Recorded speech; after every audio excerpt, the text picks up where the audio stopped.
ایک صاحب مجھے کہنے لگے, وہاں لانڈھی سے آئے, میرے پاس انجینئر تھے, وہ کہنے لگے میں دوسری شادی کرنا چاہتا ہوں. میں نے کہا کس سلسلے میں؟ کہتے ہیں اصل میں میری ایک وائف ایسی ہے جو گھر کے کام کاج کرتی ہے, تو کھانا وانا نہیں بنانا آتا, تو میں دوسری وائف لا کے رکھوں گا, کام یہ کرے گی, جھاڑو پوچھا, کھانا وہ بنا دے گی. میں نے کہا مریخ سے تو نہیں آئے میرے بھائی آپ کو, اسی زمین پہ رہتے ہو آپ, لوکیشن ذرا بتاؤ آپ کہاں ہو؟ کہہ رہے لانڈھی. میں نے کہا ہو سکتا ہے چاند پہ بھی کوئی لانڈھی وانڈی ہو. کہہ رہے کیوں؟ میں نے کہا آپ یہ سمجھ رہے ہو کہ آپ جب لیٹو گے تکلیف ہوگی تو ایک آپ کے پاؤں دبائے گی اور ایک آپ کے سر دبائے گی, یہی ہے نا. اب ظاہر ہے جو سر دبا رہی ہوتی ہے اس کے ہاتھ پاؤں تک نہیں پہنچتے, تو 2 بیویاں ہوں گی. میں نے کہا پھر تیسری بھی کر لو, وہ آپ کا یہ والا کندھا دبائے گی, چوتھی یہ والا کندھا دبائے گی. میں نے کہا بھائی تو کس دنیا میں رہ رہا ہے؟ میں نے کہا جب تو دوسری کرے گا نا, جو کام کر رہی ہے نا وہ کام کرنا چھوڑ دے گی.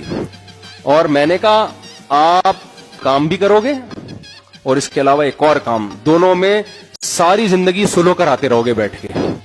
اور میں نے کہا جب دونوں کو آپ ایک ساتھ رکھو گے تو یہ جو عام ہیلمٹ ہے نا, جو لوکل ہیلمٹ, یہ نہیں چلے گا.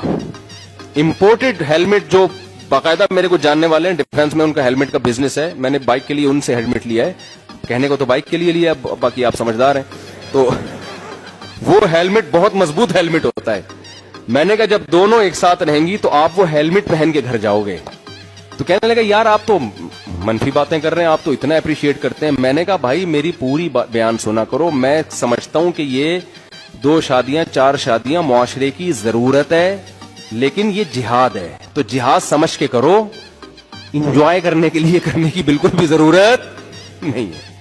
اور دونوں کو ایک ساتھ رکھو گے تو خود کہاں رہو گے؟ دونوں کو ایک ساتھ رکھنے کا تو میں قائل ہی نہیں ہوں. الگ الگ رکھو, اتنا دور رکھو کہ اس کو پتہ نہ چلے کہ کہاں بیٹھا ہوا یہ, ورنہ اس کو پتا ہو گیا نا اس گھر میں بیٹھا ہوا ہے. وہ ٹائم نوٹ کرے گی اسٹاپ واچ لگا کے, ادھر 6 گھنٹے 3 منٹ 25 سیکنڈ ٹھہرا تھا اور میرے پاس 6 گھنٹے 3 منٹ 24 سیکنڈ میں کیوں اٹھائیے.